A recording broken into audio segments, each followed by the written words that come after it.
কর্তব্যসমূহ লঙ্ঘন করলে টর্টে দায় দায়িত্ব সৃষ্টি হয়। এই কর্তব্যটা, এই যে নির্ধারিত কর্তব্যটা, এটা ব্যক্তি সাধারণের প্রতি, এবং এই কর্তব্য লঙ্ঘন করলে অনির্ধারিত ক্ষতিপূরণের মাধ্যমে প্রতিকারযোগ্য।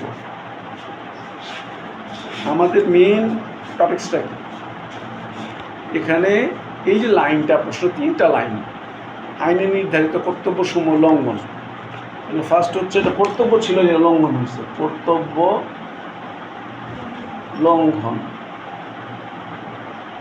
এটা কে বলতেছেন? আইনবিজ্ঞান উইনফিল্ড বলতেছেন যেটা আইনগত কর্তব্য আছে এটা লঙ্ঘন হবে, ফার্স্ট ইস্যু।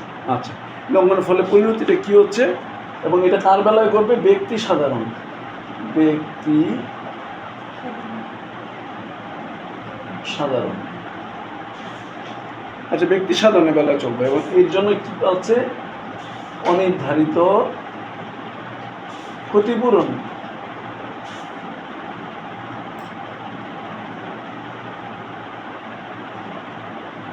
এই 3টা বক্তব্য দানকারী হচ্ছে উইনফিল্ড। আইনবিজ্ঞান উইনফিল্ড বললেন যে এই যে এই বিষয়ে এই আইন ওনার সংজ্ঞাটা দিয়ে আলোচনা করতে বলছেন। মানে কি? আমরা বৈশিষ্ট্য কোথায় খুঁজে পাবো? আমরা বৈশিষ্ট্য খুঁজে পাবো সংজ্ঞার মধ্যে, এবং সংজ্ঞার মধ্যে বৈশিষ্ট্যের মধ্যে 3টা জিনিস আছে।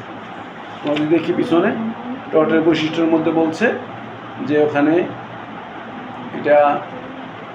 এটার মধ্যে ক্ষতিপূরণের একটা কথা বলছে, এবং এটা ব্যক্তির ক্ষেত্রে প্রযোজ্য, ব্যক্তি বা সর্বসাধারণের ক্ষেত্রে প্রযোজ্য হবে, এটার কথা বলছে।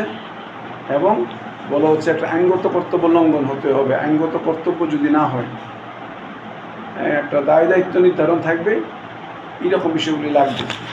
অর্থাৎ উইনফিল্ডের এই বক্তব্যটার মধ্যে 3টা মেইনলি ইস্যু, এবং 3টাই টর্টের বৈশিষ্ট্যের মধ্যে পড়বে।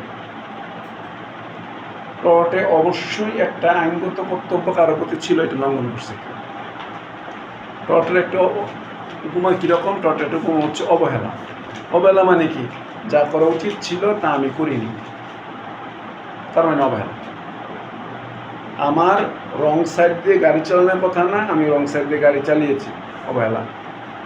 জেনে শুনে আমার যে ডিউটি ছিল রং ট্র্যাকে না যাওয়া, আমি এটা লঙ্ঘন করেছি। নাম্বার 2, উইনফিল্ড আরও বললো যে এটা হতে হবে ব্যক্তি সাধারণের প্রতি, পার্সন হতে পারে বা এটা সোসাইটি হতে পারে। এটা থার্ড বললো এটার সলিউশনটা কীভাবে হবে? অনির্ধারিত ক্ষতিপূরণের মাধ্যমে হবে। এই 3টা বিষয় ওই টর্টের বৈশিষ্ট্যের মধ্যে বলা। কারণ আমাদের মনে রাখতে হবে, আমরা যদি সংজ্ঞা পড়ি ওর মধ্যে আমরা বৈশিষ্ট্য পাবো, অথবা বৈশিষ্ট্যগুলিকে যোগ করলে আমরা সংজ্ঞা পাবো। উইনফিল্ড এটা একটা সংজ্ঞা দিয়েছেন। আমাদের পরীক্ষা হলে কি করেছে? টর্টের বৈশিষ্ট্য আলোচনা না করে ডাইরেক্ট উইনফিল্ডের বক্তব্যটা তুলে দিয়ে বলতেছে, মনীষী উনি একটা বক্তব্য দিয়েছে, উইনফিল্ডের বই আছে টর্টের, ফেসবুকে বসে আমাদের শেয়ার করছি, এটা একটা রতনাল ধীরুল্লাহের বই, এমন মোটা। 3টা এই ইস্যু মাথার মধ্যে না রাখলে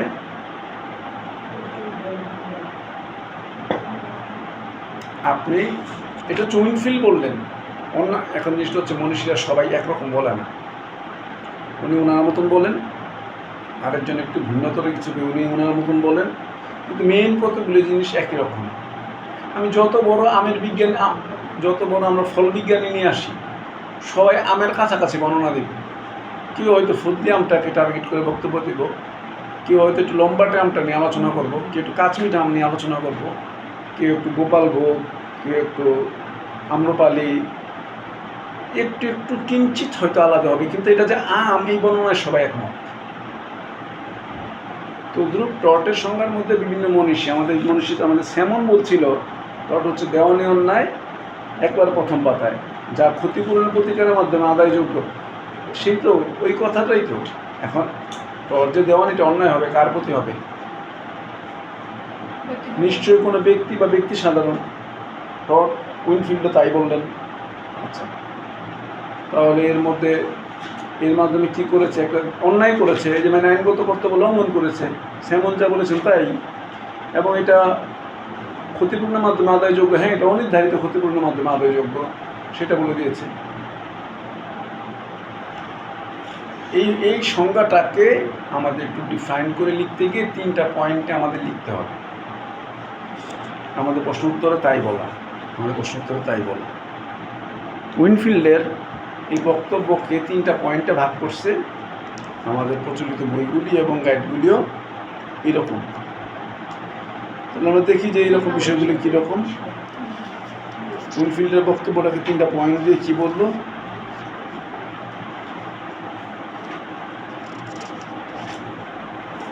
ফার্স্ট পয়েন্ট হচ্ছে আইনের নির্ধারিত কর্তব্য। আচ্ছা, আইনের নির্ধারিত কর্তব্য মানে কি?